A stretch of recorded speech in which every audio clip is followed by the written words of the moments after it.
Welcome to Public Speaking with Peter George. Do you want to be calm, confident, and credible every time you speak in public? Then stay tuned as Peter and his guests discuss public speaking tips, techniques, and tactics that help you increase your impact, influence, and income. Here's your host, Peter George. Facilitating a seminar or workshop is indeed a form of public speaking. And just like any other kind of presenting, it requires its own set of skills.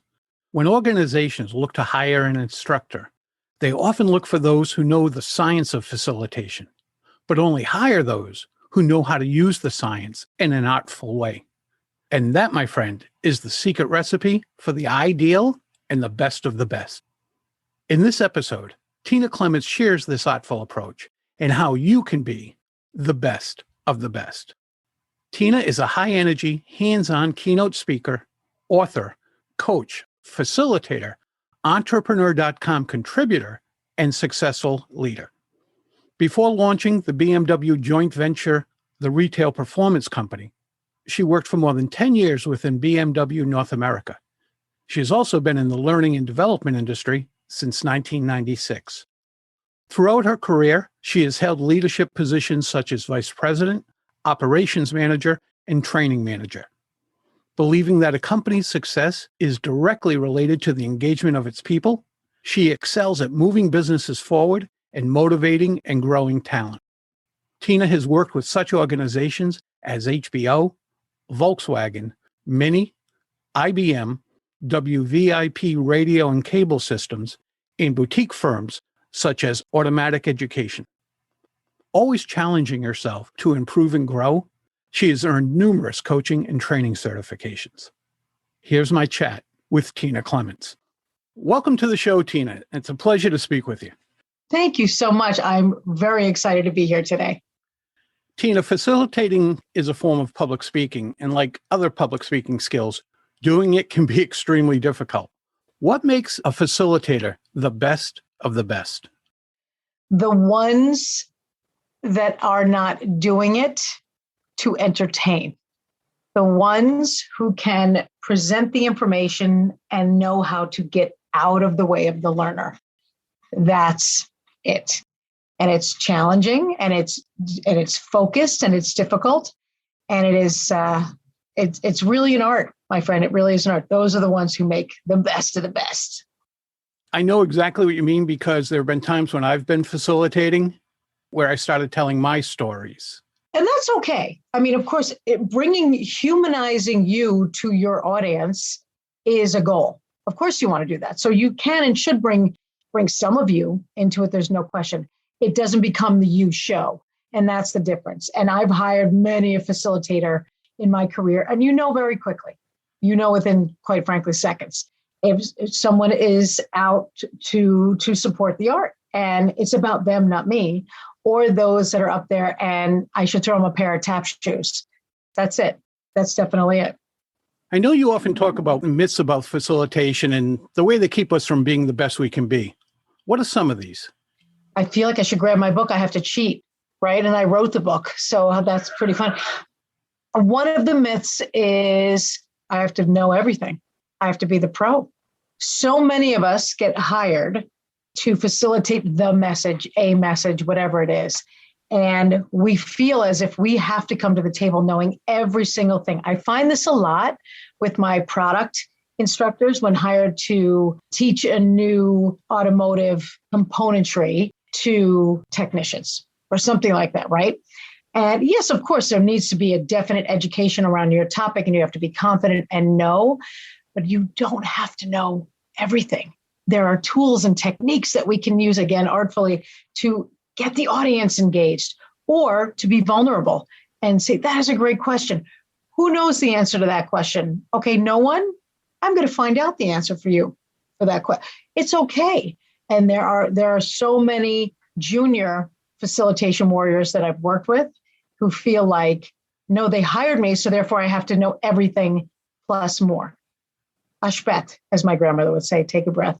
You have to know how to handle that, but not know all the answers. So that's one of them. And what a good question. I haven't thought about all these great myths in a long time. You want me to share another one? Yeah. Do you have another?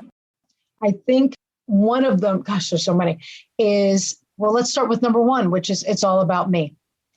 It has nothing, it's everything that we just talked about, right? It is nothing to do with you. Your responsibility is to, again, present the information and then get out of the way of the learner.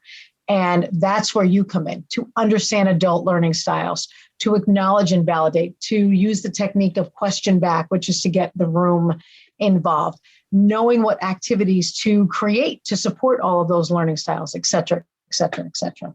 So that's one of my favorite myths also. It's all about me. I love to say it's all about the audience. Correct. Not about us. Nope. I had someone ask me once, when you're talking about the first myth, that you're afraid you have to know everything. Someone asked me a question and I said, I don't know. I'll find out and get back to you. And he laid into me for not knowing the answer. Mm-hmm. And finally, I thought about something someone said to me, and this is how I replied to him was, I go by what Einstein said. I don't have to remember anything I can look up in a book. And I said, so I try to know a lot of it, but some things I have to look up in a book, and I'll get back to you. Mm-hmm. He was very proud of himself, thumping his chest and challenging me. Yes. And some people just like to heckle a facilitator. First of all, why is that? And then how do you handle them when they do get up and heckle you? Good for you for recognizing that that's exactly what that was about. That was a heckler. That's a baby in a big body. It's a bully. That's, in that case, that's exactly what that human was. And he or she was motivated for whatever his or her reason is. And so you asked the question, which is why? And then I think you said, what makes a heckler, right? So there are really a couple of different reasons, or a few. One is they got to do exactly what they just did, which is to feel superior. My guess is you're facilitating so eloquently that you didn't give him or the chance to heckle in class. So he had to wait and then come up to you and heckle you in this unique way. But one is something's missing. It could be that they need the validation. Now, that is the first reason. I need to be seen and heard. Usually that comes in the form of a small puppy dog. In other words, I have the answer. I need to, whenever you ask a question and they interrupt you and, hey, have you considered Tina while you're teaching, et cetera, et cetera. So that person just needs the validation, right? Then there could be the person who is, quite frankly, just having a really bad day and needs somebody to take it on which to take it out. And so they just react. And sometimes there is something else going on. So for the person who is just belligerent or whatnot and interruptive, how you handle that one is you probably have to go right to the sidebar. Sometimes I've even navigated into an early break to manufacture a sidebar if a heckler has been that aggressive. And then you do the, come outside. Never have this conversation in front of anyone. Come outside and go, what's going on? Are you okay? Never. It's not about accusatory. It's about root cause. That's what all of these things are. It's what's really going on for the person because it has nothing to do with you, right? So what's going on for you? I have done this, 25 years. So I've done it a few times, but with hecklers, I've rarely done this. But when I have, a couple of times people cry because something huge is going on.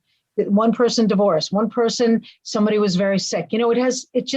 It's emotion. They're on edge. Right? The third reason is they're bored, right? And they're just being brats or they're not paying attention. So to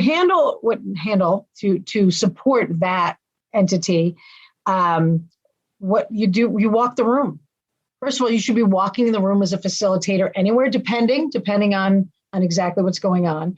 But you walk the space and you stand next to the person because almost every single time the person goes, oh my God, it's like you're back in high school, right? So that person will be quiet because everyone knows what's going on. I have had to, if it continues, done the light touch. And there's only one place on the body that is safe, air quote, to touch. And it's the elbow. There is nothing sexual about the elbow. Now, I'm not saying to, and when in doubt, just don't. You should not be touching anyone. I am not advocating nor saying that should happen.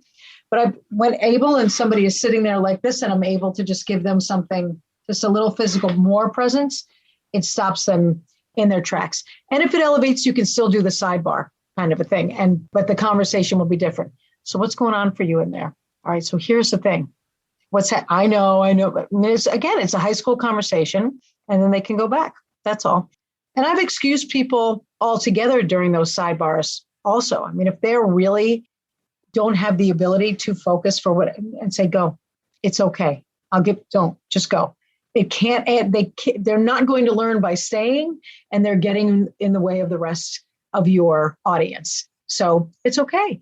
It really is okay. The point is, though, it's not about you. The myth is, it's all about me. The heckle has nothing to do with you. Absolutely nothing to do with you. The last thing I'll just share quickly is a third technique, which is the smarty pants. The person who is pick me, I have all the answers. Or even the person who yelled at you potentially is to, again, sidebar and say, you have this covered. I think you should be teaching, quite frankly. Could you help me? So there are a lot of people in the room who are learning and they don't know yet. So would it be okay if you just let them chime in? But also, can I call on you to get something? Would that be okay with you? Or however you frame it, whatever your needs are at that particular time. It's so respectful. It's so simple. And that's all they want. Call on them once typically. And that's fine. So those are some techniques, but that leading hecklers took me years. It really took me a long time to own the fact that they're upset and it has nothing to do with me. So this circles back to, well done you, my friend, because you figured that out pretty quickly when you were heckled. Years of learning. Like anything else, you have to be prepared. Am I right? Just mental, even visualizing and mental preparation. You're right. You're 100% right. So we've said a couple of times in our conversation here that it's all about the audience. What part does fear play for the participants, and how can we make them feel like they're in a safe environment? Wow, that is a great question. We absolutely need to control everything we can control when it comes to participant engagement. And part of that is acknowledging that some people have unique fears. Some people have a fear of being called on in your classroom. Some, matter of fact, I have a member of my family who gets very worked up before just having to go to a doctor's appointment or to go somewhere. There's some anxiety there. And so we are preparing our class, and sure, you want to send an email that describes the class, but go take that a step further. Really put yourself in the minds of a participant. What is every single answer to every single question that they need to get there successfully, calmly, and on time? So one of the things you could do to prepare is to send the logistic and expectation email right in the beginning. This is how you get there. This is where you can park. Oh, by the way, you have to cross the street and there's a quarter, and every little piece of minutia, which is exhausting the first time you do this. However, once you get into the habit, and especially if you are building a business around facilitation and you are in the competitive business of facilitating, you want to do this every single time because you will be asked back, because your clients will just absolutely, they know that they don't have to think. They can just trust you, and that's your consistent brand, and it's great. So sending all that logistics stuff beforehand, and hypothetically, if it's a month before, continue to send it. Send it with a message the next week. Keep building excitement about the class. When it comes to the actual space, if it is a physical space, then make sure it's branded. So if a person is driving up or taking a bus and they see the signs and where do I go next, and have music in your classroom so they're drawn into your space. All of these elements reduce fear, reduce tension, whatever the fear might be. And once in the room, then take into consideration all the different behavior types, learning styles, that all of these, again, there might be a heckler in your mix and who's going through something rough. So what's going on? Clearly, you don't want to go, hi, hey, what's your name? Come introduce yourself to everyone. What if you have an introvert who might break from something like, so slowly let people sit, have the music, have something at the tables. So if people don't want to communicate with each other, they have something to do, like a wuzzle or a coloring sheet or something like that. And then once you're started, then create a safe environment. for everyone to get to know each other, and never call on somebody who has not raised their hand to want to participate. Again, there's a lot of different phobias out there and a lot of different fears, but being called out and asked to speak in front of a room of people, that is not everyone's delight. That is for sure. So to call somebody out like that, I've watched people break and never come back for the entire rest of a facilitated event. So those are some ways to prepare. I think really the answer too is to really consider it. Just start by being considerate. And then any communication you give will just provide that tension reduction and reduce the fear of being in the class. One of the last points you just made was about calling on people when they don't want to be called on. And here we are trying to engage people and make connections. And someone says those words of, well, if no one raises their hand, I'm going to start picking on you and calling on you. Oh, If you want to totally disengage someone, I think that's the perfect way to go about it. the best. That's a fantastic way. That's the number one way. Yes, agreed. You're putting them on the spot, and we almost take pride in it. And I think that's when we are not sure what to do now that no one's raising their hand. In this world too, remotely, I can't see anyone anymore because you cannot drive to somebody's house and make them put their camera on to engage. And as a matter of fact, I just did a talk for 30 minutes last week, and it wasn't supposed to be a talk. It was supposed to be an interactive, air quote, training. And I wound up doing the talk. So first of all, is to acknowledge that you are very uncomfortable because we've been taught that silence equals negative, and it's really not true, but that's our perception. So what I did, and the first thing to do is you ask the question, nobody engages.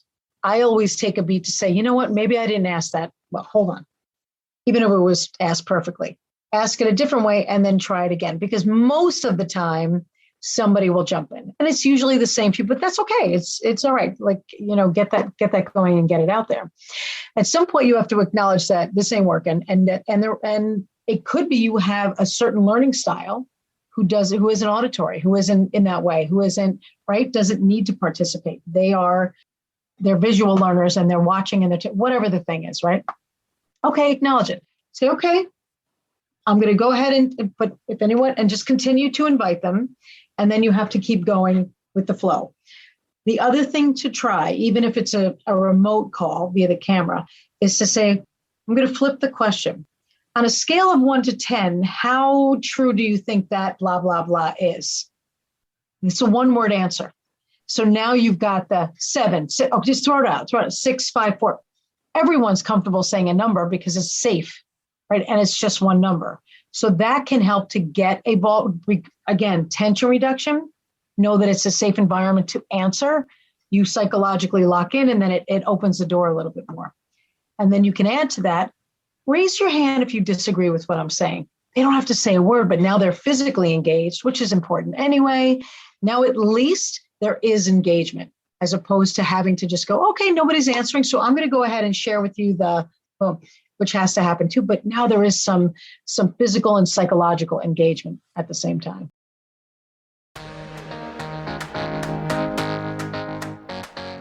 Are you ready to work directly with Peter and develop your public speaking skills?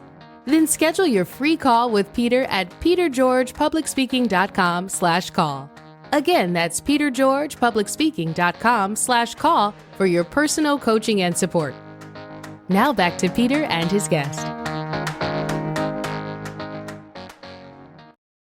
So we know that the participants can get nervous or be uncomfortable. What happens when we are? What role does fear play for us as facilitators, and how do we overcome that? Oh, I don't know what you're talking about. I never get nervous. I cannot hold a piece of paper when I walk out on a stage because my hand shakes so much that the paper makes noise in the microphone. So after all these years, knowing my content cold, when I step and start, I can feel it. So it's real. First thing is say you're not alone. Another myth is the pros don't get nervous, right? So wrong, and acknowledge it. So that's number one. There's definitely techniques, which I'm happy to share. Simon Sinek, I think, shares arguably one of the best techniques to begin, which is knowing that words have power. and verbiage means a lot. And he talks about one of his many talks. He says, if you ever watch an Olympic athlete be interviewed, how are you feeling? Hey, you're about to ski down at 1,000,000 miles an hour. How are you feeling? Oh, I'm excited. You're going to bobsled. Oof, I'm excited. No one ever says nervous. They have been trained, because your brain, as smart as it is, can't understand sometimes when you say a word because it's immediately connected back to your system that says, hey, I am excited.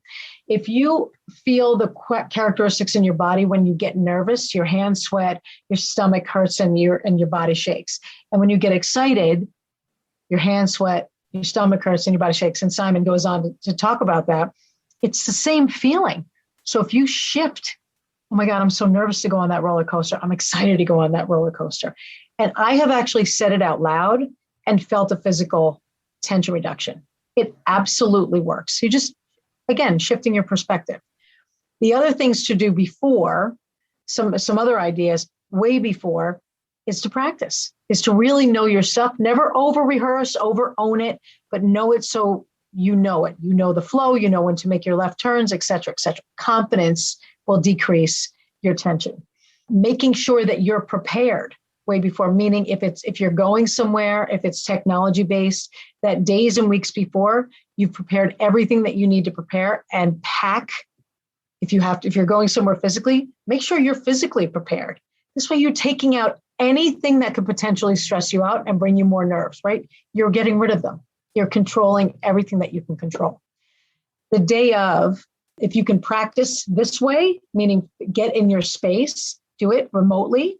I'm pointing, by the way. I keep thinking people can see what I'm doing right now. That's funny. But in this environment where it's audio or video based, right? Physically walk the space. Walk the space, and because your body will become acclimated, which will reduce tension. Breathing techniques. One breath is a form of meditation, and it will slow down your heart rate. Just one big breath. Smiling is huge, because smile releases dopamine immediately. And again, your body's like, I'm nervous, but look I'm smiling. I must be happy because dopamine is being released from my butt. What's going on? Smiling to your audience as they enter a space also on both sides, and it humanizes you and decreases tension for yourself. And this is silly but important, water. Stay hydrated. As much coffee as I drink on days that I know that it's going to be a big day, believe it or not, I have less caffeine, because I know that I need to stay on my game and stay hydrated and keep all the motors running. My clients hate when I tell them that. And I would not be pleased with you either, my friend. Not at all. Not at all. As I have my espresso at 8:00 at night, right? But even me, nope, not right now. I need to say. And, having that much water is challenging in other ways, but we can talk about that in another show. The point is that hydration is good, being fed is good, rest, all of those things. And I think a final technique is this: remembering that no one else knows your gig. No one else knows what you're supposed to be delivering and what you're going to say next. Even I don't know what I'm going to say next, right? So like right now, but when you are doing your thing, you're allowed to say in the moment, look at the audience and go, what was I just saying? I absolutely forgot. Or did I say that already? Or acknowledge the moment, right? It's okay. Or stop what you were doing and go, oh my God, I'm on the wrong slide. And just go, okay, gang, okay, we're good, and back. Nobody will even notice the blip, and you just keep moving on. Just knowing that before you begin any communication really helps you reduce the tension big time. As much as we want to be, we're not going to be perfect, nor do we have to be. Thank you very much. Exactly. What is perfection anyway, right? I mean, there's no such thing. You cannot be. And that's why the over-rehearse part that's a big challenge in my newbie facilitators, they know every word. And, I write this big meeting leader guide and they repeat every word.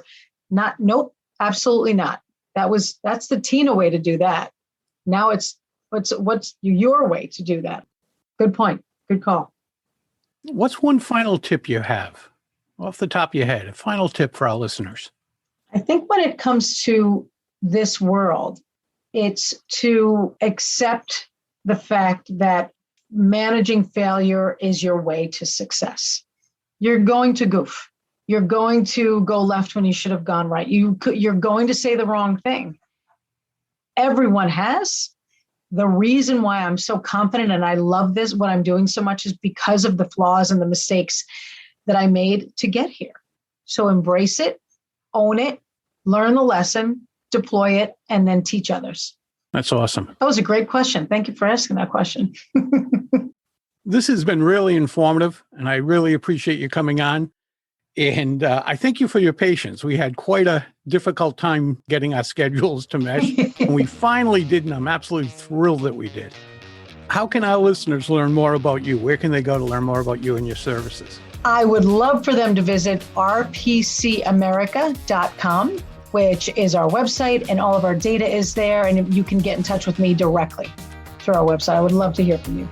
Thanks again, Tina. Thank you. That's a wrap of another episode of Public Speaking with Peter George. Be sure to rate, review, and subscribe wherever you listen to your favorite podcast. Tune in Monday when you'll hear another episode of Public Speaking with Peter George, and again Thursday for your next episode of Quick Bites, public speaking tips and techniques you can digest in 5 minutes or less. Until next time, remember, when it comes to speaking in public, you've got this.